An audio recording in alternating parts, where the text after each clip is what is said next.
दोस्तों, जय श्री योगेश्वर।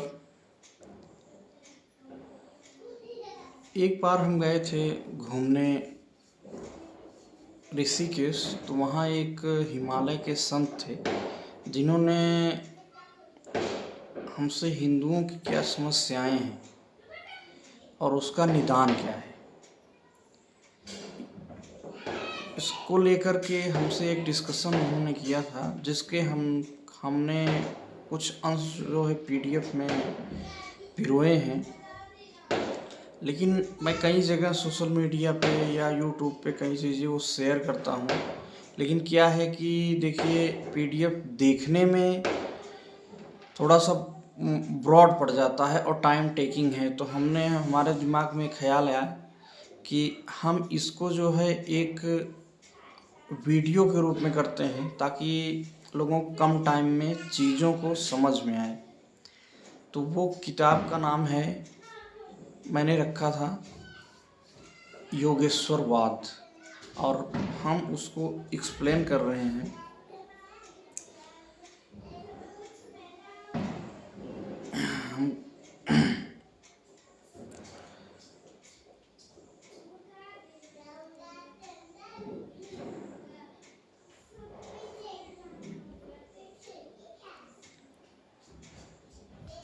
हम इस किताब की एक एक लाइन को एक्सप्लेन कर रहे हैं।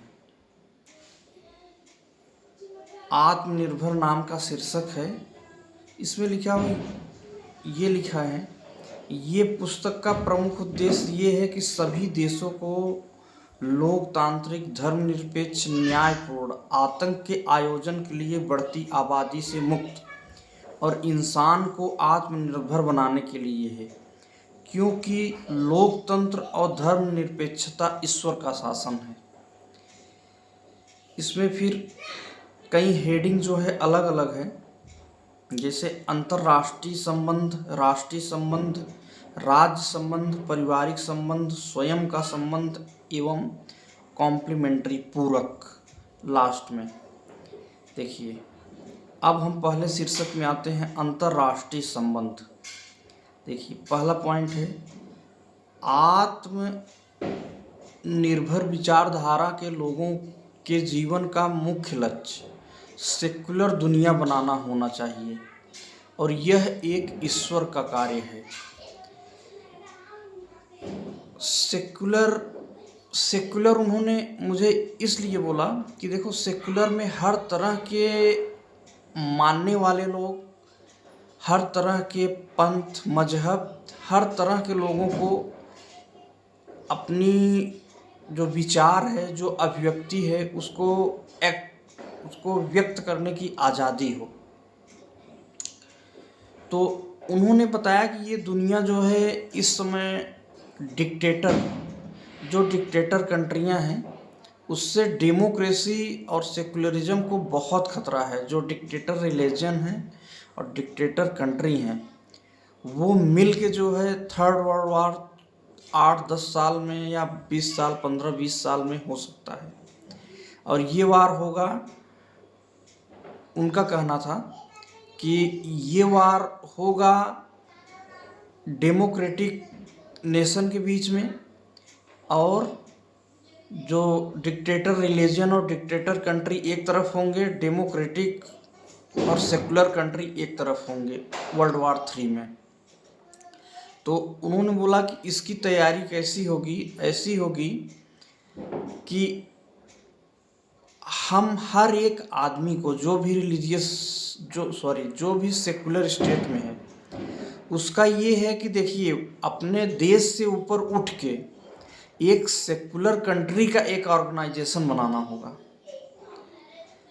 All country should be secular, not be religious state. हमको उसी कंट्री से संबंध रखना है जो एक सेकुलर कंट्री है, जो रिलीजियस अपने आप को मान के बैठे हैं कि हमारा रिलीजियस आदमी ही इस देश का निवासी है, या हमारे इस पद पे, प्रधानमंत्री या राष्ट्रपति पद पे बैठ सकता है। तो ऐसे कंट्री को हमको अवॉइड करना है। ऑल रिलीजियस पर्सन है वो voting right and participation equally, यानी सभी सेकुलर कंट्री में एक ये हो। दूसरा पॉइंट ये है कि सभी रिलीजियस पर्सन, सभी तरह के लोगों को वोटिंग का अधिकार और इक्वलिटी का अधिकार होना चाहिए। Population and capital gain based on new social welfare measurement, यानी कोई भी बहुत अपने बच्चे पैदा कर रहा है तो उसमें भी इस आधार पे उसको छूट मिलना चाहिए कि वो सोसाइटी के लिए, वेलफेयर के लिए कितना कर रहा है। चौथा, make every country place fair declare how much baby by each man, यानी हर एक सेकुलर कंट्री में ऐसा होना चाहिए कि 1/4 बेबी को जब वो पैदा हुए उसको आर्मी में डोनेट कर दें, यानी वो आर्मी में उस स्टेज से रहेगा जहाँ पैदा होगा वहीं से आर्मी में चला जाएगा। हर एक आदमी के 1/4 बेबी। तो अगर 4, ये नियम तब लागू हो जब 3 बच्चे से ज़्यादा हो किसी के, और वो बच्चा जो आर्मी में जाएगा उसका प्रीवियस आइडेंटिटी कुछ भी नहीं रहेगा। और वो सेकुलर और डेमोक्रेटिक स्टेट में ये डिक्टेटर जो कंट्री और रिलीजन है इनके खिलाफ लड़ाई लड़ेगा। अब दूसरा पॉइंट, सर्वोच्च जो ईश्वर है वो अगर चाहता तो जो इसकी पूजा नहीं करते उनको जन्म ही नहीं करता। मतलब वो चाहता है कि सभी विचारों के लोग एक साथ रहें। इसलिए एक राज्य का प्रशासन सेकुलर होना चाहिए ताकि सभी प्रकार के लोग अपनी योग्यता के आधार पर अपने समाज को सेवा दे सके, न कि जाति और धर्म के आधार पर। इसलिए सारी दुनिया को सेकुलर बनाना है। बहुत सारे राजनीतिक पार्टी रूपी धर्म संत दूसरे के विचार खत्म करने के लिए, दूसरे लोगों को परेशान करने के लिए धर्म को रास्ता बनाकर सत्ता और पैसा पाना चाहते हैं। इसलिए स्वार्थी गंदे लोग महिला गुलामी, बहुविवाह, जातीयता को बढ़ावा देने और ये कहना कि मेरे अनुयायी को जिंदगी में एक बार मेरे बताए जगह पर आएंगे तभी ईश्वर उनको पसंद करेगा और स्वर्ग मिलेगा, यह विचार धार्मिक पुस्तक में डाल दिया है जिससे उनका परिवार पीढ़ियों तक आराम से दूसरों को गुलाम बनाए रखे। क्योंकि ईश्वर ये कभी नहीं चाहेगा कि उसके विभिन्न रास्ते से उसके पूजा करने वाले आपस में लड़ें। रिलीजियस बुक से सभी डिक्टेटर आइडियोलॉजी को हटा दें, क्योंकि देखो कुछ रिलीजियस बुक में बीच में कुछ लोग हर धर्म में कुछ स्वार्थी लोग उस डिक्टेटर आइडियोलॉजी को डाल दिए हैं ताकि वो अपना राज्य कर सके या उनको किसी तरह से लाभ होता रहे। रिलीजियस एवं कम्युनिज्म मैंने बताया ना, डिक्टेटर कंट्री जितने हैं कम्युनिस्ट और रिलीजियस रूल्ड कंट्री के विरुद्ध विश्व शांति के लिए सभी धर्मनिरपेक्ष लोकतांत्रिक शक्तियों को एक होना चाहिए। यह मतलब नहीं है कि आपका व्यक्तिगत धर्म क्या है, और जहाँ पे न्याय 3 साल के अंदर सब प्रकार के लोगों को मिल जाए, यही सेकुलरिज्म की पहली स्टेप है। इसलिए लोकतांत्रिक और धर्मनिरपेक्ष वह जगह है जहाँ न्याय 3 साल के अंदर है। अच्छा, हमको जो है एक फाइनल, जैसे जो फाइनल जस्टिस सिस्टम है, जस्टिस सिस्टम में हमको जो बड़े सिस्टम है, जो बड़े डिसीजन हैं, उसमें हम आर्टिफिशियल इंटेलिजेंस को यूज करने की वकालत करते हैं, क्योंकि उसमें 25% वोटिंग एआई का हो, 75% ह्यूमन जज का हो, ताकि ये हो कि सही को सही और गलत को गलत ठहराया जा सके।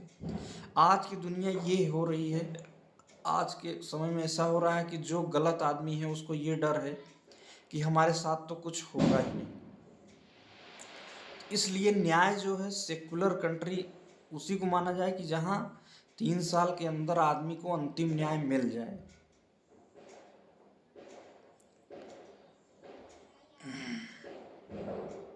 सड़क पर दूसरे को धर्म नहीं दिखाते। धर्म एक पूरा आंतरिक मामला है।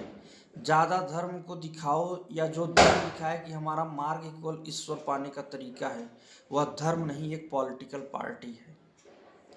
किसी भी संस्था या व्यक्ति का मौलिक अधिकार धार्मिक अधिकार से 100 गुना ज़्यादा होना चाहिए। वैचारिक अपराध को हम तब तक नहीं रोक सकते जब तक इसके पीछे की विचारधारा को सही नहीं कर देते।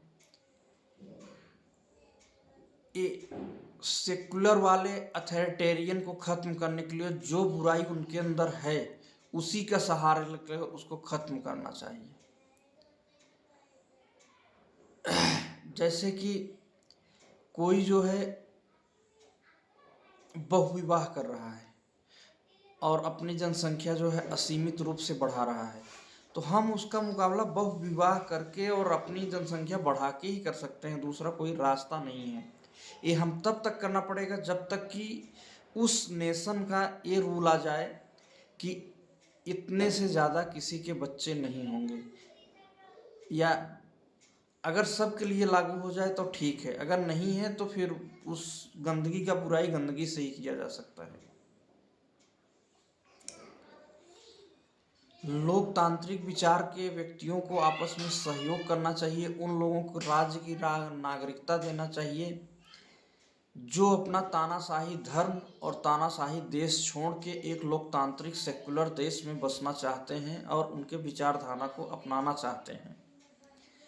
और यदि वो अपनी पुरानी विचारधारा को अपने माइंड में रखते हुए दूसरे देश एक लोकतांत्रिक और सेकुलर देश के में रहना चाहते हैं, तो वो उनको नहीं रहने देना चाहिए, क्योंकि वो जो है वो एक सेकुलर और डेमोक्रेटिक स्टेट को बर्बाद ही करेंगे आगे चल के।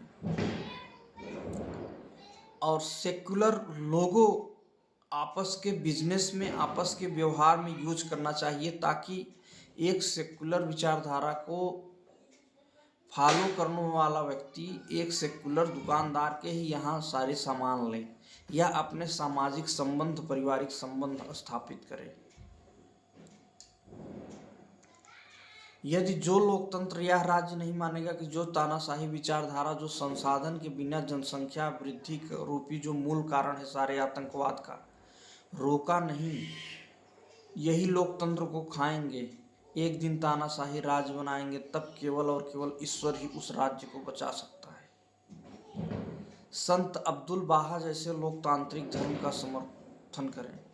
ये जैसे दिल्ली में लोटस टेम्पल है, ये हमारे सब संत हमारे एक थे अब्दुल बाहा जी, ये मिडिल ईस्ट में ही पैदा हुए थे। ये एक ऐसा रिलीजन डेवलप किए थे जिसमें ये इन्होंने ये किया था कि सभी प्रकार के लोगों को एक साथ रहें और ईश्वर एक ही है, सभी प्रकार के लोग, उनकी विचारधारा अलग हो सकती है।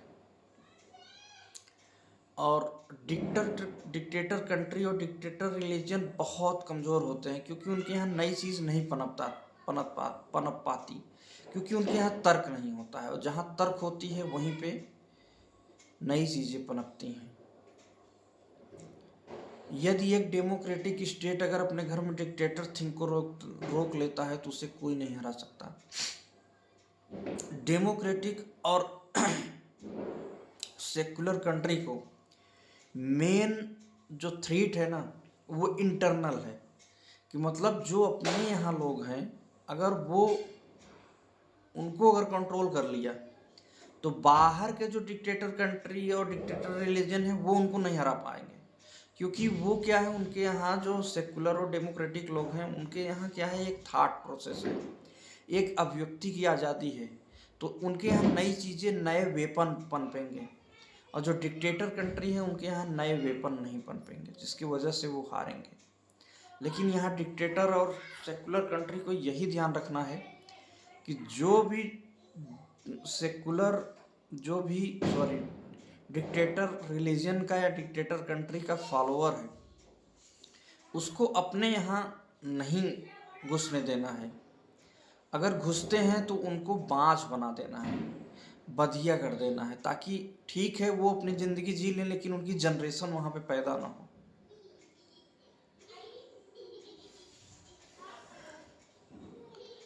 यहाँ पर कोई भी पूरी तरह से अपने धर्म का पालन नहीं कर सकता। हाँ, ये भी है कि कोई भी रोल हो, कोई भी रिलीजन है, तो वो 100% कोई भी पालन नहीं कर सकता है, कोई भी पालन नहीं कर सकता। उसमें कुछ न कुछ त्रुटि हो जाती है या कुछ न कुछ छूट जाता है, तो हम आइडियलिज्म नहीं बन सकते हैं उस चीज़ को लिए।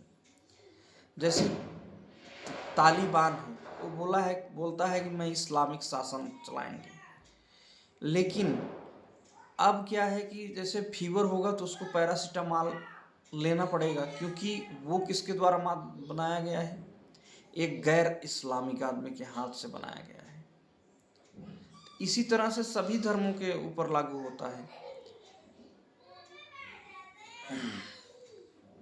हिंदू धर्म के लोग ये नहीं बोल सकते हैं कि मैं ये नहीं लूँगा।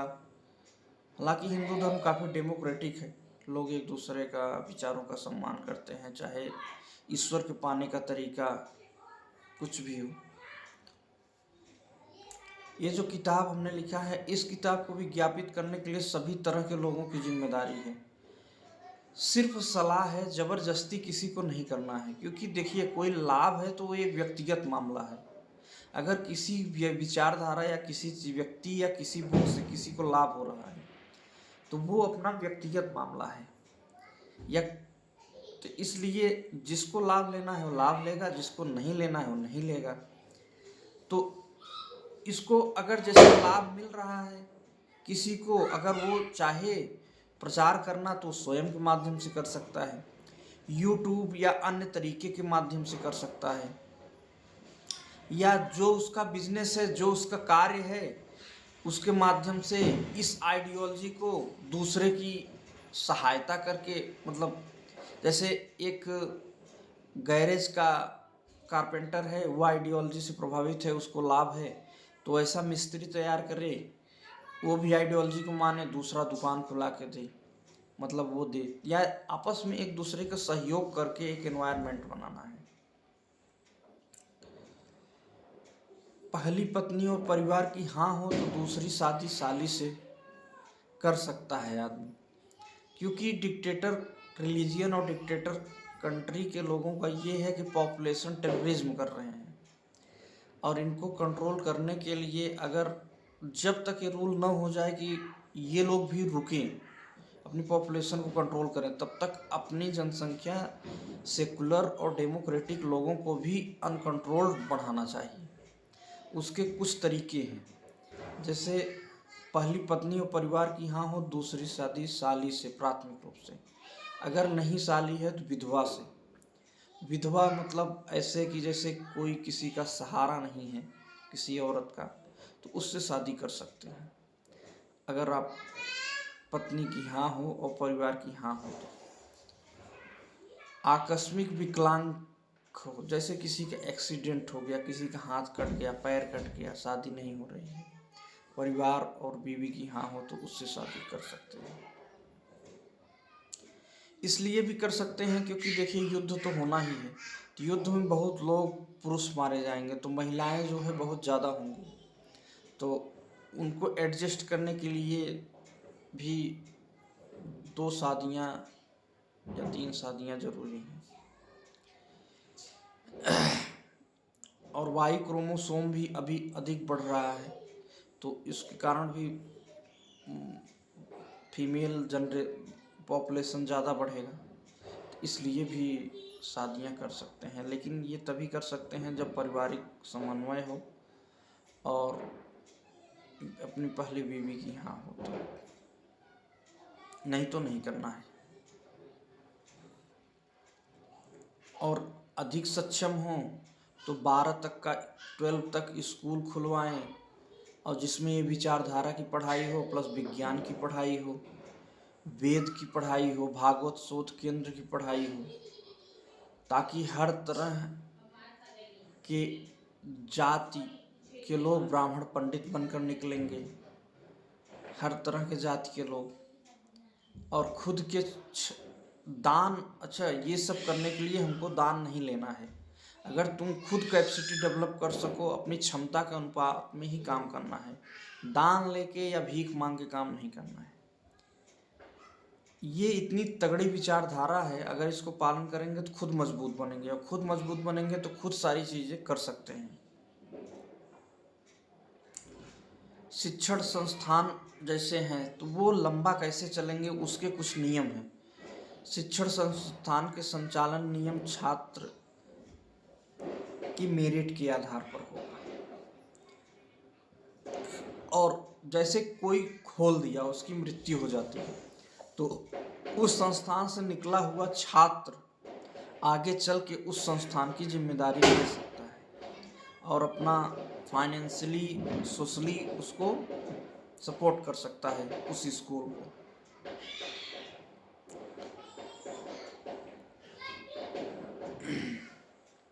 और वहाँ ये जो स्कूल है, इसमें आत्मनिर्भर की विचारधारा, यानी सेकुलर लोग सप्ताह में एक बार एकता में होकर आपस में मिलना चाहिए, और 30 मिनट का ओम का उच्चारण करना चाहिए डीप ब्रीथ में,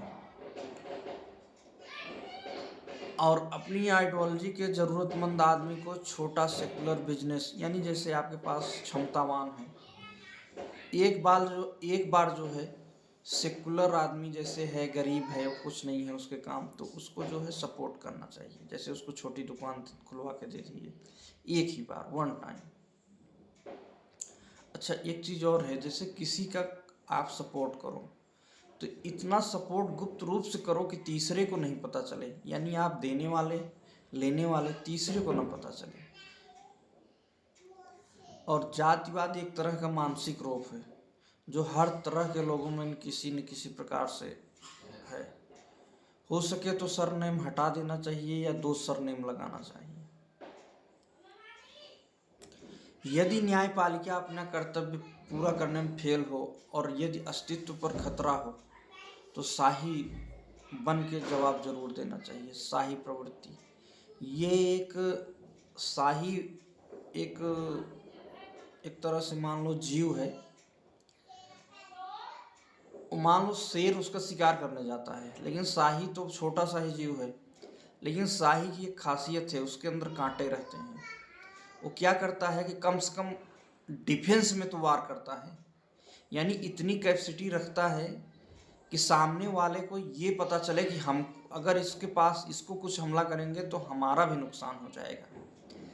अगर इतनी कैपेसिटी नहीं है रखे हैं तो कोई भी आपका शोषण करके चला जाएगा।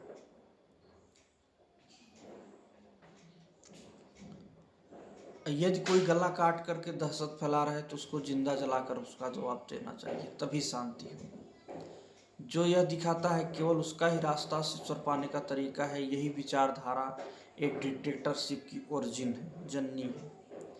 किसी अल्पसंख्यक के साथ यही व्यवहार करना चाहिए जो अपने बहुमत में अन्य अल्पसंख्यक के साथ करता है। यही लोकतंत्र में आदमी के मेल जोल का आधार है। एक आदमी मर सकता है लेकिन एक विचारधारा उसकी कभी नहीं मर सकती है। कभी कभी इंसानियत के लिए सबसे गंदा शब्द है मानवता भी एक तरह का जातिवाद का उदाहरण है। मनुष्य इसके आधार पर सभी तरह के जीवों को मार रहा है, प्रकृति को नष्ट कर रहा है। अगर वो मर जाता है, मारा जाता है तो बहुत दुखी नहीं होना चाहिए। इंसानियत के नाम पर प्रति फ्रंट पॉइंट सुई के समान हो, जब पिनेट्रेट करे तानाशाही की तरह व्यवहार करें।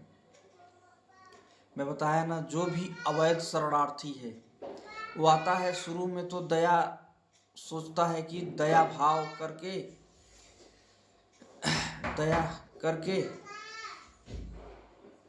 दया दिखाए, लेकिन लास्ट में वो क्या है, एक अपना जो जाति है, जो अपना उसका रंग रूप है वो दिखा देता है कि एक वो डिक्टेटर है। इसलिए कभी भी अवैध शरणार्थी को शरण नहीं देना है, उनको जो है बाँझ बना देना है।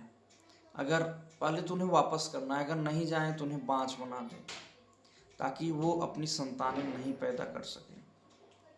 नहीं तो वो डेमोक्रेटिक और सेकुलर नेशन के लिए एक खतरा ही होगा।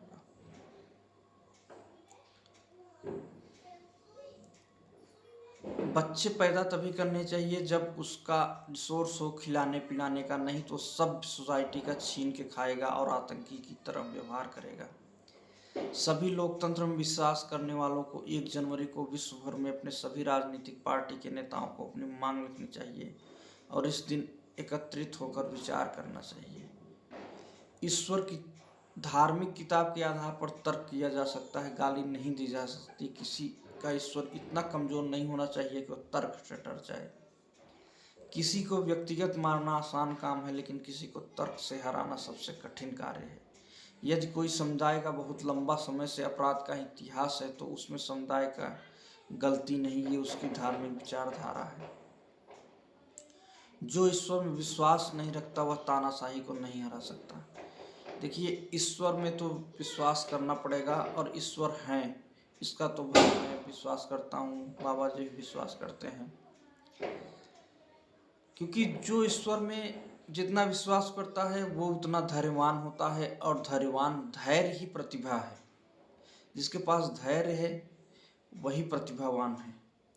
और हमको 2 तरह के रिलेशन रखने होते हैं कि ultimate help, ultimate blood bath. Ultimate help में कि मतलब हमारा भी फायदा हो, सामने वाले का भी फायदा हो, ये हमारा रिलेशन का एक आधार है। दूसरा ये है कि अगर कोई हमारा नुकसान चाह रहा है तो हमको तो नुकसान होगा ही, लेकिन अगले का भी नुकसान करने के लिए हमको तत्पर रहना चाहिए। यदि हम कोई समस्या को खत्म करना चाहते हैं तो पहले समस्या के मूल कारण को खत्म किया जाए। यदि हम उस समस्या को नहीं खत्म कर सकते हैं तो उस समस्या में शामिल होकर उस समस्या को और बढ़ा दिया जाए। जैसे कि हमारे घर के सामने जो है, पीछे जो है कचरा फेंकते थे, तो वो काफ़ी दबंग लोग थे, मैं जो रोकता था, फिर वो नहीं माने तो मैं भी कचरा और गंदा गंदा कचरा फेंकने लगे, तब वो लोग भी मान गए और समस्या का समाधान हो गया। इसलिए अगर गंदगी को नहीं साफ कर सकते तो उस गंदगी में शामिल होकर उस गंदगी को और बढ़ा दो।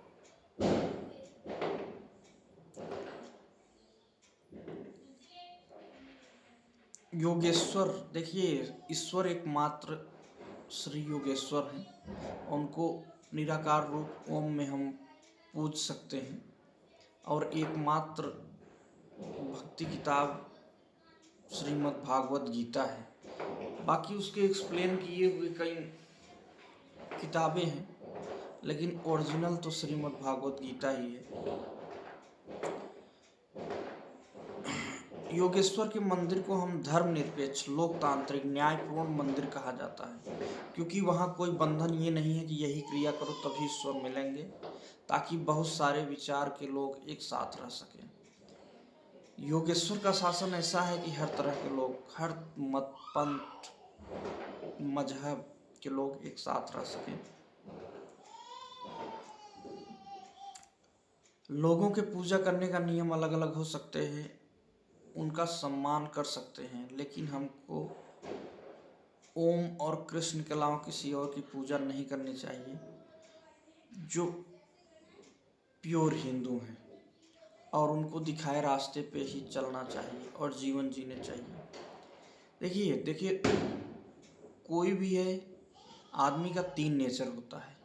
जैसे कोई नियम है जो पूर्णतया पालन करता है तो वो सबसे एक्सीलेंट होता है। जो 80% 70% फॉलो करता है वो गुड है।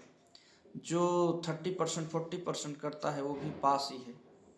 इसलिए हर तरह के, जैसे ये किताब है, इसको फॉलो करने वाले जो एक्सट्रीमली फॉलो कर रहे हैं, जो 100 तो कोई नहीं कर पाएगा, जो 90% 80% फॉलो कर रहे हैं वो एक्सेलेंट हिंदू हैं, और जो 50% 60% फॉलो कर रहे हैं वो एवरेज हिंदू हैं, जो 30% 40% फॉलो कर रहे हैं वो भी पास ही हैं हिंदू, लेकिन जो बिल्कुल नहीं कर रहे हैं तो उनका तो भाई भगवान मालिक है, उनको तो मैं कुछ कह ही नहीं सकता।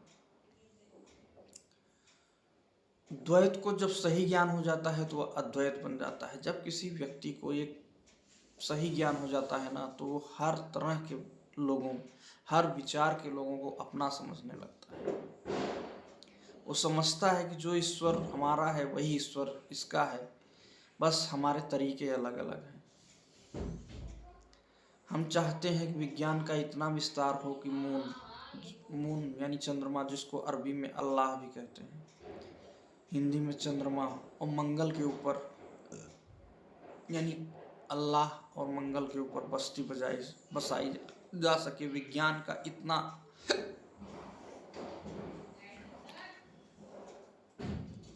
एक्सप्लोरेशन हो।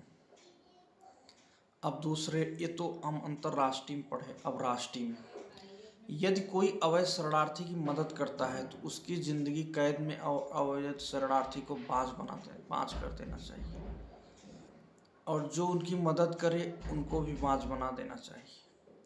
संसाधन से अधिक बच्चे होने पर 10 वर्ष की कारावास होनी चाहिए। यदि गरीबी रेखा से नीचे जीवन जीने वाले परिवार का केवल 2 बच्चा हो तो सरकार को उसकी सारी जिम्मेदारी उठानी चाहिए। Number of owner increase with turnover increase, decision make democratically. यानी जैसे कोई बिजनेस कर रहे हो तो डेमोक्रेटिक रूप से आपस में इन्वेस्ट करके उसी तरह से आपस में डेमोक्रेटली कोई डिसीजन, कलेक्टिव डिसीजन लेके किसी भी ऑर्गेनाइजेशन को गवर्न कर सकते हैं। बहुसंख्यक अल्पसंख्यक के धार्मिक वे लाइफ में कोई बदलाव नहीं कर सकते जब तक वह लोकतंत्र और प्रगतिशील विचार के विरुद्ध न हो।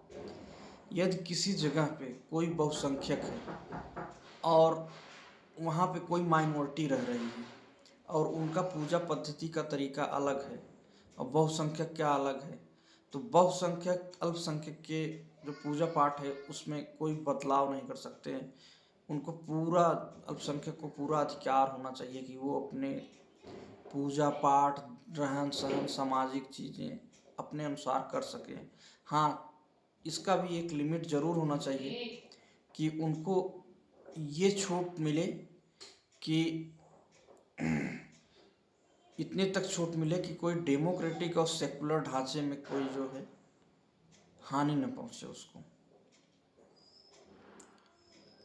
देखिए, अगर हमारे साथ अन्याय होता है तो उसको हम आपस में 8-10 लोगों को बता के उसको सुलह कर लेना चाहिए। अगर वहाँ नहीं होता है तो न्यायालय में जाना चाहिए, और अगर न्यायालय में नहीं होता है तो फिर डू और डाई करके डिसीजन लेना चाहिए।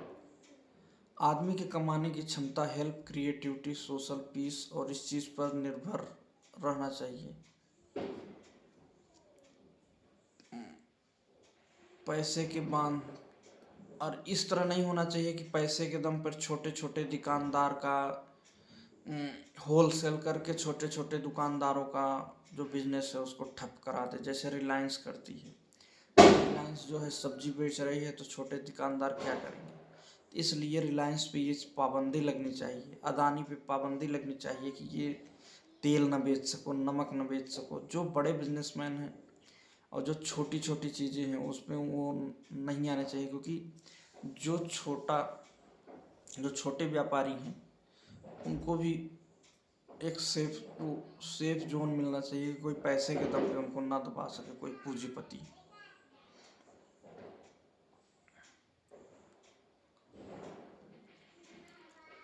जज और जनता एक ईश्वर के प्रतिनिधि हैं। जज को जनता के बीच नहीं जाना चाहिए, उनका पावर मैक्सिमम होना चाहिए।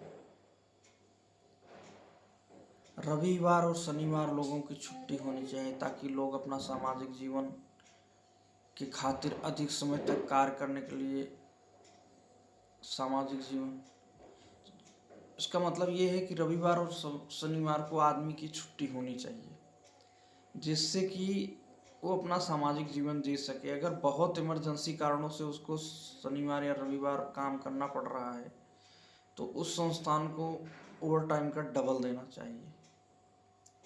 पत्नी पति को पूर्व प्रशिक्षित, मृतक, अमृत, विकलांग, जॉब बेसिक 10 साल का टर्म प्लान हो जाए। यानी जैसे पति काम कर रहा है तो उस काम को पत्नी को भी पता होना चाहिए, और पत्नी कर रही है तो पति को भी पता होना चाहिए, ताकि जो घर में है अगर किसी का डेथ हो जाती है वर्किंग जिसके ऊपर परिवार का सारी जिम्मेदारियां हैं। तो पति वर्किंग है तो पत्नी को जॉब मिल जाए, पत्नी वर्किंग है तो पति को जॉब मिल जाए।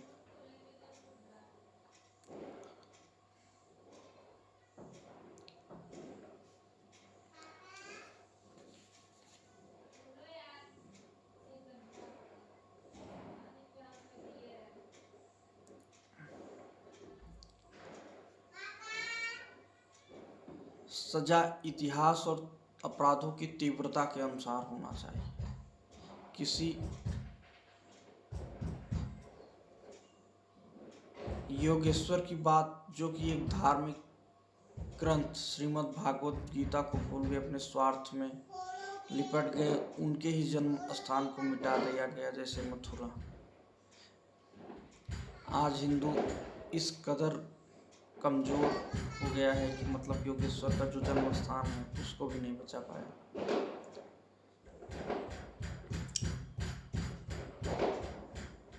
एक विचारधारा लोकतंत्र को मजबूत बनाए, ऐसी विचारधारा के लोगों को अपने यहाँ बसाना चाहिए। यदि निरंकुश लोकतंत्र में हो जाए को बराबर अधिकार देना चाहिए, क्योंकि लड़ाई व्यक्ति से नहीं विचारधारा से होनी चाहिए। शिक्षा स्वास्थ्य में राज्य को सहायता करना चाहिए। रोटी कपड़ा मकान शिक्षा स्वास्थ्य सामाजिक सुरक्षा के अलावा किसी भी चीज़ निःशुल्क नहीं देना चाहिए। यदि कोई ग्रुप में गुंडई करता है तो बहुमत बना के उसमें 1/3 लोगों को फांसी दे देना चाहिए। एक राष्ट्र एक लोकतांत्रिक सेकुलर राष्ट्र के साथ भाई भाई का व्यवहार होना चाहिए। एक आइडियोलॉजी एक डिक्टेटर आइडियोलॉजी के साथ कोई रिश्ता नहीं रखना चाहिए। धार्मिक स्थल को धर्मनिरपेक्ष सरकारी समिति द्वारा नियंत्रित किया जाना चाहिए। राजनीतिक दल घोषणा से पहले और बाद में संतुष्ट नहीं होने पर -1 संकेत को रोकने के लिए अदालत द्वारा जांच